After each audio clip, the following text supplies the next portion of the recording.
Now that you're leveled off, we'll start by gently banking the plane using your ailerons. That way you can feel the primary effect of the ailerons, which is rolling the aircraft. Just hold a slight bank and you'll notice. Welcome back to the channel, guys. My name is Mike. This is my aviation channel, and in today's video, we're going to see if ChatGPT can teach me to fly. I'll tell you where I am with it. I've gone to ChatGPT and asked it to compile me a complete training program from start to finish to work in Microsoft Flight Simulator to teach me to fly. In theory, that means I can go to my flying lessons and I've already had some sort of prep before I've gone flying. Now, I can compare this to my actual flying lessons. I'm currently studying for a LAPL license and I'm about just over halfway through that. So I'm starting this from scratch and we're going to do lesson 1, week 1, exclude familiarization flight, and we're just going to go into exercise 4, effects of control, and we're going to see how ChatGPT does with that, compare it to my actual flying lessons, and we're going to see what you guys think as well. So put it in the comments, put all your things in the comments, what's been missed, what you think could be better, how we could improve this, and if you think it's worth doing. Now, the reason I wanted to do this was I started my flying way back in 2019, and then hit, and it threw a massive spanner in the works for me, and I stopped doing my flying lessons. And then when I eventually picked them back up again, I found that I didn't remember anything I'd learned. I didn't have a flight simulator at the time, so I didn't have the luxury of practicing what I had learned. Fortunately, I'd recorded all of my lessons, so that gives me a base to go back on, and again, I can look back on my first lesson that I had, comparing it to the ChatGPT lesson. And I just want to see if it could work, if ChatGPT can actually teach you to fly. Right, let's get going. Okay, so the first part is I did all of my checks, so all of my pre-flight checks, approaching the aircraft, and also the checks internally as well.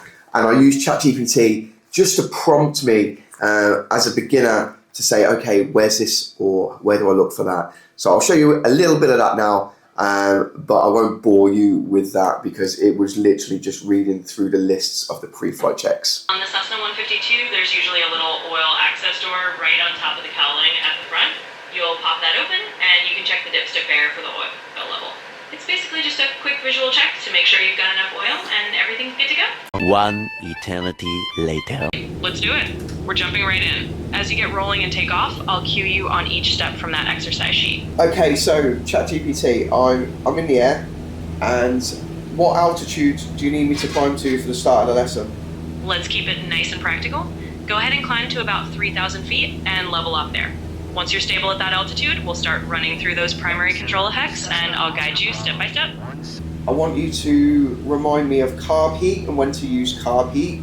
And I also want you to tell me what my mixture should be at. Sure thing. Let's keep it straightforward. For carb heat, you typically use it when you're reducing power or when you're in conditions where carb icing could occur, like if it's cool and humid. So if you're about to throttle back or you're in the descent, you'd apply carb heat to prevent any icing.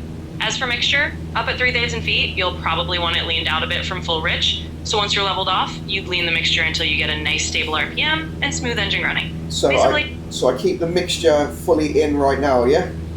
Exactly. Right now, keep that mixture fully in, nice and rich, while you're climbing. So while I'm in the cockpit here, you might be wondering how I'm looking around. And that's through something really cool called Beam Eye Tracker. So Beam Eye Tracker is a tracking software that doesn't require any headset, doesn't require anything else other than a webcam linked to your PC. And if you look, I can look around left, look right, look into my controls, zoom right in, look out, look down, and I've got a cap on it. It works with the cap as well. It's not jerky at all. It works with glasses, and it's only 20 quid. And it's 20 quid for a complete lifetime. So it's not a monthly subscription. You buy it and it's yours. Absolutely a game changer. I love it, and it's helped me learn to fly. So guys, have a look at my link down below in my description. It's called Beam Eye Tracker. It's my affiliate link, secure link. Go and click on it. I've had loads of people sign up to it over the last few months. Nobody has complained. I've been using it for a year now, and it's the best thing I've ever got for value for money for my flight simulator. So go have a look. Pushing 3,000 feet, I'm at 2,800, 2,900. I'm at 3,000 feet. So what do you want me to do now? All right, perfect. Now that you're at 3,000 feet and leveled off, go ahead and lean that mixture out a bit for cruise. Then we'll start with the primary effects of the controls. For example, we'll begin with the ailerons. Just gently bank the plane and notice how it turns, and I'll walk you through each control effect from there. So what should my RPM be at now? Right, now that you're leveled off at 3,000 feet, you'll probably want to set your RPM somewhere around 2,300 or so for a nice cruise setting. That should give you a stable, smooth flight.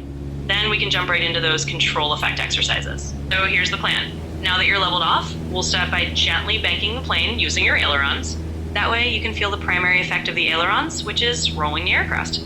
Just hold a slight bank and you'll notice the plane naturally wants to start turning. Once you've done that, I'll guide you to the next control effect. Let's give it a go. Okay, as I'm turning as well, what else should I be doing?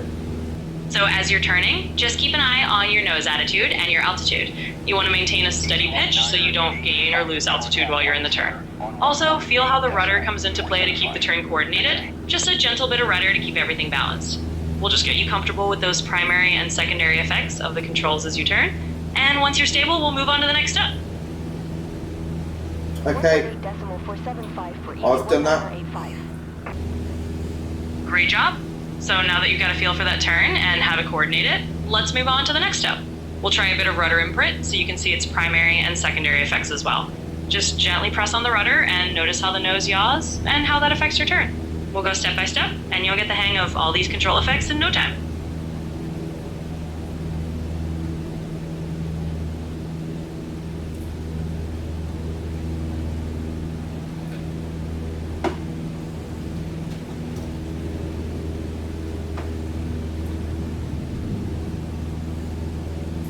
Okay, I've done that.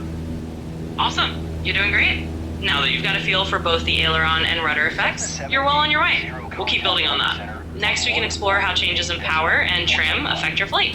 But for now, you're nailing the basics of those primary controls. Keep We've it up. been flying for around about 10 minutes now. What else do I need to do before we go into that? Well, you've covered a lot of the basics already. The next step might be to just practice a few gentle power changes What so you can see how adding... about the Frida checks? Absolutely. Let's not forget the FRIDA checks. So FRIDA stands for fuel, radio, engine, direction, and altimeter. Basically, it's just a routine in-flight check you do every so often. You'll check your fuel levels, confirm your radio settings are correct, make sure the engine's running smoothly, double check your heading, and ensure your altimeter is set and you're on the right altitude. Okay, so we start with the first one, F, and then we'll go through each one. So I'll tell you what we're at. Absolutely. Let's do it. We'll start with the F for fuel. Just go ahead and check your fuel gauges, make sure you've got the fuel levels where you expect them to be. Once that's good, we'll move on to the next letter. Let's go through each one step by step. Okay, so we've got plenty of fuel. Perfect. Fuel look good. Now let's move on to the R, which stands for radio. Just confirm your radio frequencies are set correctly and you're tuned to the right channel or tower. Once you're good there, we'll go down the list to the engine check next. Let's just run through each one and you'll have the FRIDA checks all sorted. Okay, so it's my first lesson, so I don't really know about the radio. So, okay, next. No worries at all. Totally understandable for a first lesson. We'll keep it simple. So next up is the engine check. Just glance at your engine instruments, things like oil temperature, oil pressure, and any other gauges you have. Make sure everything's in the green and looking normal. Once that's good, we'll move on to checking your direction and your altimeter. You're doing great. Everything's in the green. So what's the next? Direction. So what heading are we supposed to be at? That We are you've basically heading run 090 east.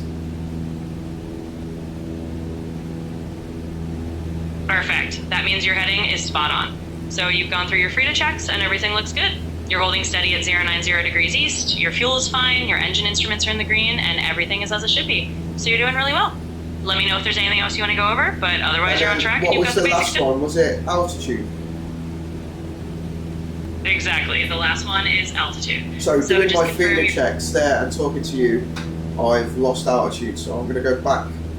I've lost around about 500 feet. So No worries at all. That's totally normal when you're multitasking. Just gently bring yourself back up to our target altitude, nice and smooth. Once you're back at your level, you're all set. It's all part of the learning process, so you're doing great. So next up, we can definitely talk about trimming. Once we're back at your altitude, we'll focus on using the trim to relieve any pressure on the controls. That way you can keep the aircraft stable without having to hold a lot of forward or back pressure on the yoke. We'll just fine tune it so the airplane stays level, hands off. And from there, you'll have a nice stable cruise, and we can wrap up or go on to whatever you'd like.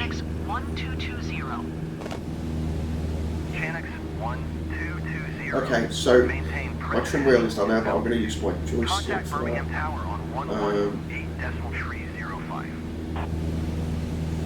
Absolutely, that works just fine. Go ahead and use your joystick's trim control to get the plane nice and stable. Just adjust it until you're not having to hold any constant pressure on the stick. Once you've got it trimmed out, you'll be flying hands off and everything should feel a lot easier. You're doing great. Okay, yeah, we're trimmed, I think, pretty much.